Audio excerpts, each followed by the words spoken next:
Hello, welcome to Inspiration Station. Today we have here your friend Ben, owner of Your Friend Ben LLC, and he runs a mobile mechanic service, and he's a new addition to with Victory Auto Group. We're going to be working together, and this is going to be a great addition to Victory Auto Group because there's always we always have mechanic we need mechanics to be mobile. We need mechanics to be at the shop because we work with cars and sell cars, and we know that cars break, and it's a natural thing. It'd be nice if they didn't break, but it's a fact of life. So one of the most difficult things at the dealership is things that our cars break, and you never know when it's going to happen. You don't know where it's going to happen. You don't know what's going to happen. So it's important to have a person like Ben working with us. So I'm very happy that you're going to be coming on board, or that you are working with us. You are on board. Absolutely, absolutely. And I just want to talk to you about what you do, and also what drives you to be an entrepreneur, because this is your own business. This is your Absolutely. own company, and you're only 21 years old, and you've already gone through school. So tell us about that. What made you decide to be an entrepreneur? What drove you to, instead of going to get a job, on average, that's what we're taught in America, hmm in school, and every step of the way. You need to get a degree, you need to go to school so you can go get a job. Now, you kind of define this path. What drives you?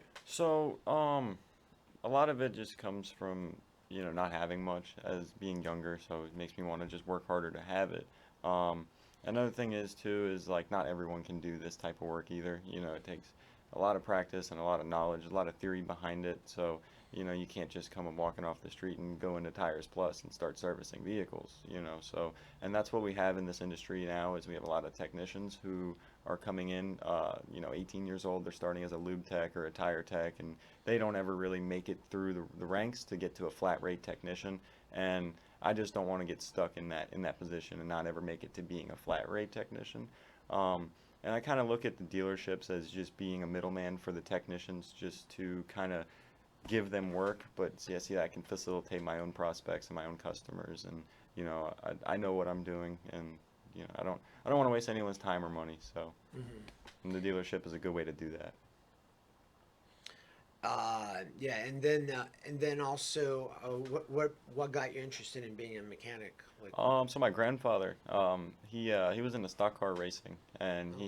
he had a shop in his backyard. It was a three-bay shop with two lifts. So, I've been breaking ball joints loose since I was like 12. So, I've always had a wrench in my hand, if you will. Hmm. Yeah, it's exciting. It's an exciting thing too. For me, I have always been interested in cars since I was 5 years old. I think, as far as I remember, I started with little toy cars, and I was born in Russia. In Russia, there was it was almost impossible to get a car. To get a car in Russia, well, the salary is about $100. Is a Lada? Is that the Russian vehicle, the Ladas? Yeah, Lada. Yeah, yeah, It's a okay. Fiat, basically. But in order to buy a car, it would cost like 10,000 rubles. It was in rubles, and the salary was 100 rubles a month. So you Mm. got paid 100 a month, and then I would ask my parents, well, how much does a car cost? And they'd say 10,000 rubles. So I was like wondering, well, how is that possible? If you make only 100, how long will it take you to save to 10,000? So it was an impossible dream. So as soon as I moved to America, I was 8 years old. We got a car. It was like, oh my God, it was a dream come true.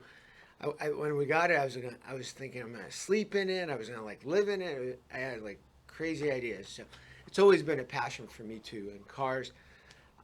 But I enjoy driving them. I never got into the mechanics of it. I enjoy driving them, working with them. I mean, selling them and buying them, all that. But it's very exciting to me. What I like about it is it's like a box of eggs. If you shake that box of eggs, how many eggs are broken? You got to open it up to find Yeah, out. So, yeah. that's always an interesting part when, people are like, oh, it's making a ticking noise, or, there might be something going on. It's like, well, let's tear it apart and find out.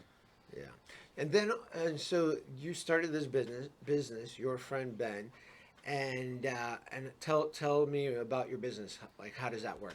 So it first started out, it was just me and my apprentice, more like a partner, Dylan. We were just cruising around in our Silverado 1500 with a cardboard box full of tools.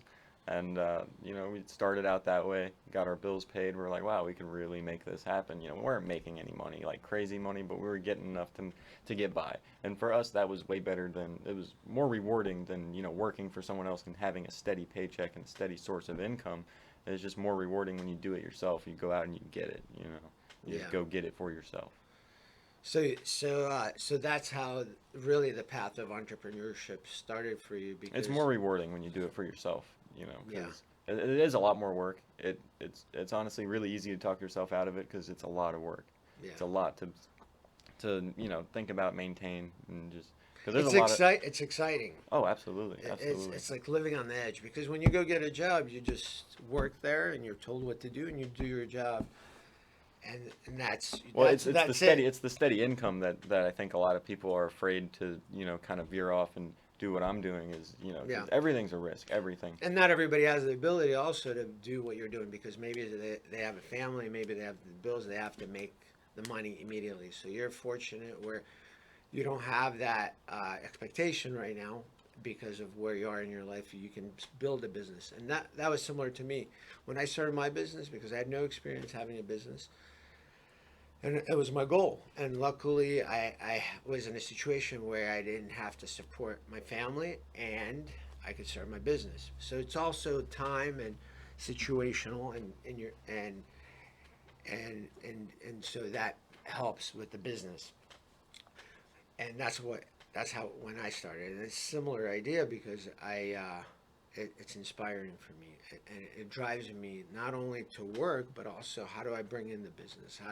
I like doing everything, not only selling cars, but I like to buy the cars. I like to work with people, train people, and doing these videos, like how I can push myself to learn more, to be more, to do more.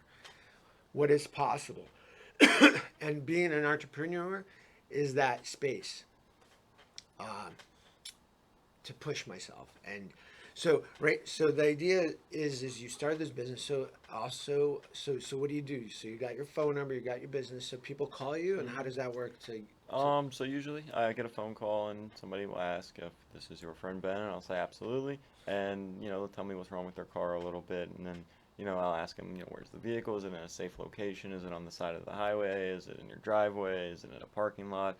And just depending on where it is, I can either transport the vehicle to a safe location and work on it, or I can just go about fixing it. Most of the time, it's people are driving their car and it just stopped running. It's just not working anymore, and that's usually some sort of electrical issue, whether there's not a signal from certain sensors to give the computer information to make a decision and prevents it from starting altogether. So that's usually the most common thing that we will find with a mobile call. now you're a mobile mechanic, and this is where you're at. I know you know your place as a mobile mechanic in this area of expertise. How Mhm. many uh, in this area that you know? How many other mobile mechanics that you know of are are that went to school and have the qualifications that you do? What is So that? Is that normal or not normal? really, no. I mean, I'm not gonna lie to you. A lot of the mobile mechanics in this area now are, they're obviously older than I am, and they spend a lot of time in a shop, so they have the experience, but they just don't have that technical knowledge that you get from school. So, they can be going through the motions, doing the thing, but not knowing why they're doing what they're doing. You know what I mean? Hmm. So, like, you can go and set preload on a bearing, but why? Why do you need to do that? It's like that's the kind of thing. And a lot of them don't really have ASEs. I mean, they may have had the ASEs, but they expire every 3 years, and you have to renew them to maintain master technician. I'm not a master technician. I have a bunch of ASEs that are about to expire, but it doesn't mean I don't know what I'm doing. But what does that help? Like being that you diagnose correctly, you look at the problem correctly, and you have the knowledge to back it up. What does that mean to your customer that you're able to do this? So I've had a few customers. There's one gentleman, I'm not gonna say his name, but he had a Trans Am, and he had given some guy like $6,000 to work on his car. It had gotten like a rear quarter panel damage, and they said, "Oh, you need to swap the whole body of the car." because he didn't take it to a body guy, he took it to a mechanic. And the mechanic said, instead of fixing this car, like the body damage, I'm going to just do a whole drivetrain swap for you. So he made the guy buy a donor car, gave him $6,000 to do the Oh swap. wow. And I'm looking at the exhaust, and it's the factory exhaust just cut into sections, so the diameter of the pipe changes as you go toward the back. So it's really restricting the exhaust. It's making it misfire. Oxygen sensors are missing. It's like, and the rear main seal's leaking. The motor mounts are no good. And it's like, how do you pull an engine out and not even swap the motor mounts? You're going to go through all that work and not even do the preventive maintenance for it. Like, what does that say? Because I don't want to like work on someone's car and then someone asks them, who did that? Who worked on your car? And like, oh, your friend Ben did. It's like, that's terrible. That's not Yeah. good. I don't, because it directly reflects me. So your reputation is important. Absolutely, absolutely. The other thing that also is that I run into with mechanics is they say, well, this is the problem, this is the problem before they start working on it, and then they replace the parts that they say they need to replace, and then they say, oh yeah, that's not it. It's something else, or they just, oh, I can't figure it out. Does that ever happen to you, or how do you work with that situation? So a lot of the cars, they have electrical systems. They have a computer, and all it is it just works in series of zeros and ones, and it just makes decisions based on the information it gets. So there's sensors that give information, and then there's actuators that do a task. They have a physical movement to them. So when things aren't working properly, the first thing I would check is battery voltage, because if the battery voltage is low, it can make the computer a little drunk. It'll make poor decisions. But I mean, I've had things that I couldn't figure out, and it just be because the engine computer is just no good. Corrosion inside of it. There's ground controlled circuits inside the ECM that just aren't able to be grounded because of corrosion. So certain functions won't work on a vehicle. But you're able to diagnose the entire car. You really look at the Yep. details. Because I know I've spoken to you about even doing an engine. If there's an engine damage, you really understand Absolutely. the interworkings of we Most spoke about. engines are separated into two pieces. You have the upper cylinders, and then you have the lower block, and they're connected by a chain or a belt, and it's pretty simple. Just figuring out the construction of it, whether it's a dual overhead cam or a single overhead cam. It's really the same thing. And then every engine has its different mechanics. One Right, they all have their own different engine geometry. Their valve train geometry is Yeah. a little different. Like none of it is all going to be the same across manufacturer. Because if a manufacturer can do something differently, they will just to make their money. Yeah, and then like the Ford has one way of working, Chevy has another way of working. Absolutely. And your knowledge is the most important thing, the education that you Right. have. I'm mostly just trying to get as much knowledge as I can, just so that I'm able to do more. I want to be more capable. I want to be able to do everything. So the knowledge to me is most important. So that's really where I'm at. I feel like I can teach myself how to do almost anything. And you have an apprentice too. Absolutely. So you're teaching him. Yes, but he's a fabricator welder guy, so he guys are does different. that stuff. So like we each have our own skill sets, and it pretty much complements perfectly because I learn from him and he learns from me. We're both 20, 21, 22, so throughout our lives we have each gained our own skill set and we use them every day. And yeah, again, that reminds me, being 21 years old, and do you, besides your apprentice, how many other 21-year-olds do you know that have your attitude and drive? Is that, are you surrounded by other 21-year-olds like that, or It's not very common. I do have some friends that I did go to school with in Orlando. One of them is working at a shop in North Carolina. It's not a dealership, it's just a shop. He's making good money there. And then I have another friend, he's working at a cylinder head shop locally. So he's working too in the industry, but he's not like repairing vehicles in the same way. He's just machine shop cylinder heads. Yeah. You get the cylinder head, you see what's wrong with it, you rebuild it. So it's pretty much the same thing almost every day. It's just different manufacturers, different cylinder heads. So he's still milling them. He's still lapping the valves and all that, making Yeah. sure everything's got good contact.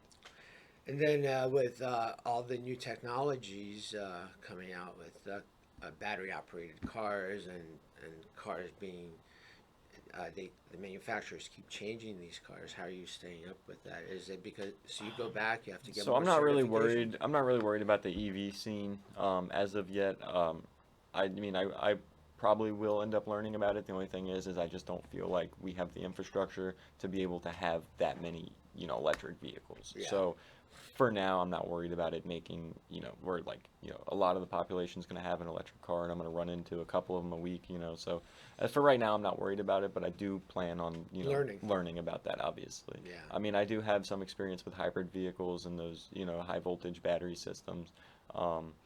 Technically anything over 60 volts is high voltage, so, they have some, 2, 3, 400-volt batteries in those hybrids. They got hybrid traction batteries, and they have starting batteries, and those hybrid traction batteries are usually they're nickel metal hydride batteries. So they're, I believe it's 2.1 volts per cell. I could be wrong. It could be 1.1. I'm not entirely sure. But I do have some experience with those.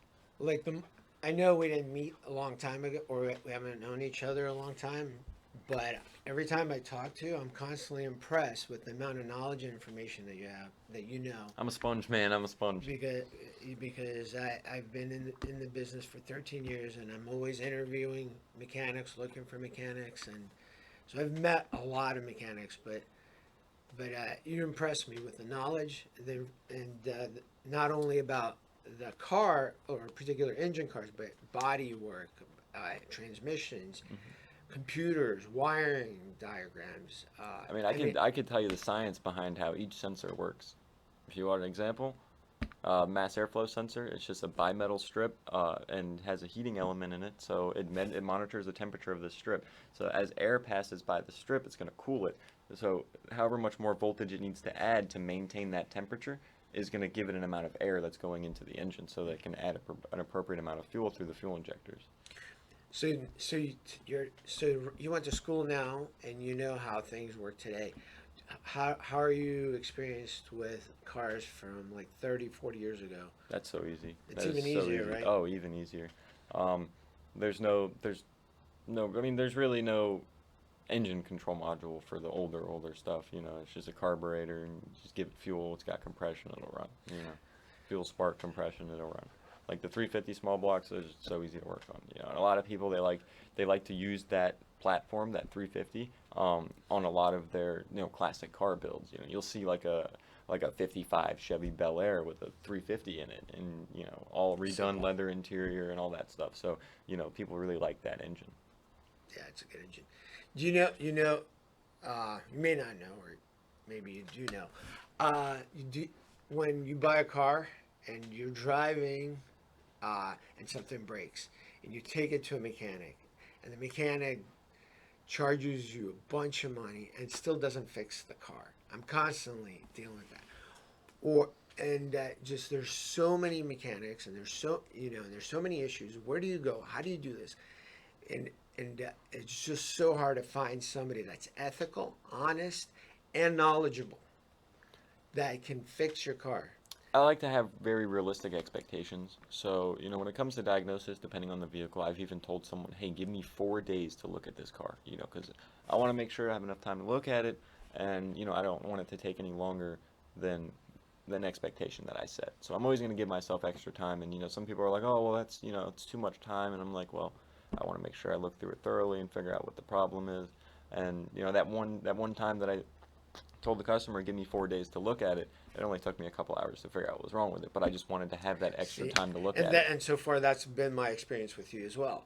I give you the car, I'm thinking it's going to take a week. You're calling me the next day, it's almost done. Absolutely. So you create the expectation it's going to take like 3 or 4 days because you want to make sure it's done, but then you overexceed and get it done faster. I'm not saying that you're going to do that for everybody, Right. But that's kind of like the experience I've had with you so far, and that's why I'm so enthusiastic to be developing this working relationship with you, and also to promote you too. It's a rarity that people do work like this, and I've honestly been having trouble finding mechanics myself, even to work for the dealership, and it's really a challenge. So Absolutely. I understand. I think you're going to do really well in your business, and that's why I'm promoting you and having you here on the show, and we're going to work Another thing about the industry, as far as dealerships, when it comes to training, they're not going to send you off to training very often, if ever. And the reason for that is you make them more money when you're in their shop. And if they have to pay for you to go to training, some other state, whatever, They're not gonna do it. whatever, they're not going to do it. They need you in the shop making the money. So the only people that are really going to see training are the people that are most experienced in the shop. Um, so that's kind of how that works. Yeah, and the other thing your attitude is very important too, because if you Oh, don't we're know, young guys. We're hungry, man. no, but also if you don't know something, you go and look up the schematics, you look at the diagrams, Absolutely. you go read and learn and figure out how to do it. A lot of guys don't do that. It's like because I've been dealing with it, the mechanic doesn't know how to do it.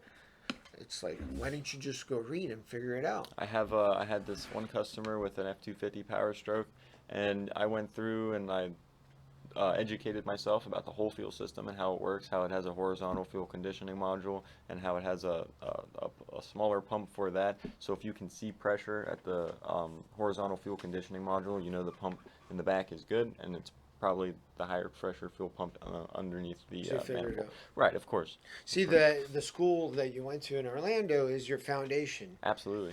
And Absolutely. when you got that foundation, they taught you how to learn, how to figure things Mhm. out, and how to do things for yourself. They really put in there that there's a systematic approach to figuring things out, and you can always systematically go down the line and check things here, there, there, and there, and you'll eventually find your problem if you look hard enough. And then the other thing is that if you don't know something, you can always go and figure it out, and you'll learn because you have to learn Absolutely. constantly. Absolutely. And there, and that's kind of where you're at today. So because you're going to be running into issues all the time where you The don't- knowledge is really what I want. Yeah, The knowledge and the experience is really what I'm after at this point in time. Yeah. And what other businesses are you looking forward to starting in the future? I am looking into getting into like some transport and hauling and just some towing, some maybe mobile detailing, a whole bunch of things. I want to have a bunch of DBAs for doing a whole bunch of different businesses and just providing good services to a lot of people. And everything tied to cars? It doesn't have to be, but for the most part, yeah. Like like my buddy, he can weld, so maybe some mobile welding stuff like that. We can get him his own truck and do stuff like that. So you have ideas. Do you have a timeline that you want to do this, or just kind of what's your? Do you have it written down, or how do you have? I don't really have like a timeline, but I would like to, like, I don't have a specific goal for the next 5 years, but I do want to be in a shop of my own, whether it's like renting a shop, leasing a shop, owning the whole building. So I'd like to be there in like for the 4 to 5 years. I'd like to have a 4 or 5 bay garage with a couple lifts, an alignment rack, stuff like that. But all that stuff is very, very pricey. I think you're going to be able to do this because you have the right attitude. If you fix the cars and you do a good work and you charge. There's a lot of money to be made reasonably. doing good, honest work. Yeah, the word is going to get around, and once Absolutely. the word gets around, you're going to be so busy, and you're going to everything that you want is going to happen because it's tough to find. Absolutely. Is it a die? I mean, I don't know how it is, but are there a lot of people? Or I guess So when I went to school in Orlando, I did notice that a lot of the material that they were giving to the students was kind of like really cookie cutter, like the answers are in the book, you just kind of have to read it kind of thing. So it made it really easy to cheat through the school. I didn't want to do that because I was already driving from Port St. Lucie to Orlando Monday through Friday for 3 years just to get the knowledge. I wasn't gonna, waste my time and just cheat throughout school. I made sure to get my French fries. I made sure I to, like that. yeah, I made sure to get the knowledge, understand what I'm doing. Because if I'm gonna drive, 2.5 hours there and then 2.5 hours back, and then clock into work at Advanced Auto, and then work until 9 o'clock, and then do homework till midnight, like I'm gonna get the knowledge. I'm gonna do it. It's gonna be for real. Yeah. So So no matter what school you go to, if you don't put in the effort, and you don't put in your 100%, Absolutely. you're not going to learn anything. Absolutely. You can skate through and cheat. Well, so I had a 3.8 GPA the whole time I was at Universal Technical Institute, and I was able to get a 50% discount on Snap-on tools for a one-time purchase. I was like, give me the biggest loan I can get. So I got a bunch of Snap-on tools. I'm very prepared for what is to come. And then that's also a very important thing. Whenever I look for a mechanic, the first thing I ask for is, do you have your tools? And surprisingly, a lot of people out there that are looking for a job as a mechanic don't have the tools, and that is the first sign that they're not really a mechanic. Right. Like I have a lot of tools, but I don't have a lot of equipment, if that makes sense. So like as far as like uh, engine lifts and engine stands and just like equipment to move heavy things and do stuff like that, I don't have that. Well, you're a mobile mechanic, Absolutely. so you don't really need engine lifts and transmission stands to be mobile. So Um, I think you're with me because you're working with me. We're getting into something that's not mobile Well, oriented. in some cases, if an engine is blown up, it could just be cheaper to get a new engine. Like, for example, if you have like a Honda Accord, those engines are all over the Oh, place. You could they're probably get an light. engine for like 400 or 500 bucks. So like in that case, to have a mobile mechanic come out and swap that That's easy. engine wouldn't be too bad. It would be a pretty fair deal all the way around. So I would need an engine lift for that scenario, but I already got one. It's going on the back of a service truck, so it can be a mobile lift. Now, how much time do you spend a day working on cars and working on your business?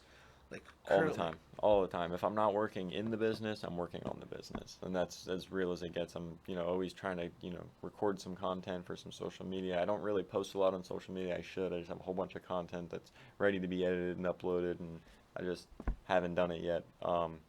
Always trying to update on the Facebook page, put information so out it's there on my not nine. website and So it's stuff not like that. 9 to 5 or 9 to 6. No, it's all the time.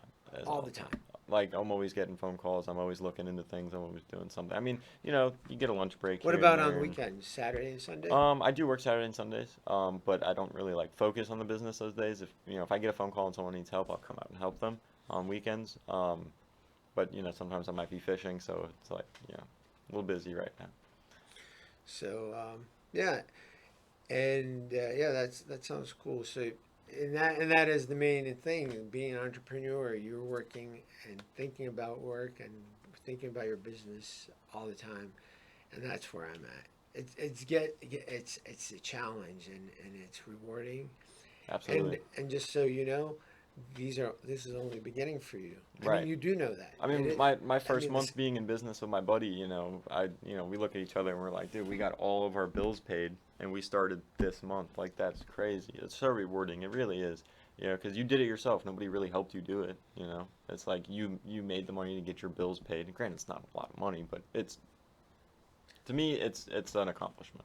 now, Ben, if somebody wants to get a hold of you and they're broken down on the car or broken down on the side of the road or what have you, how do they get a hold of you? What is the best way to get a hold of you? So the best way to get a hold of me would be with my phone number. It'd be 561-530-9326, or you can reach out to me through Facebook Messenger. You can find my Facebook page there and reach out to me there. Phone call is probably the best. Text would be best. Do you have a website yet? Or I do have a website. It is what is it? It's yourfriendbenauto.com. if you don't remember, it's okay. There was an issue with the domain, Okay. so I had to make it very specific. Hmm. Yourfriendbenauto.auto at something. No It's there. worries. No worries. So let's. Like I said, I'm glad to be working with you, and I think you're going to be a huge addition to Victory, and you're going to be helping a lot of customers and it's going to make Victory better. It's going to make Absolutely. my dealership better because you're going to create a more positive customer experience. So Well, I mean, I I'm definitely understand the difference between an asset and a liability. I definitely understand that. I'm excited to work with you. Absolutely. Absolutely.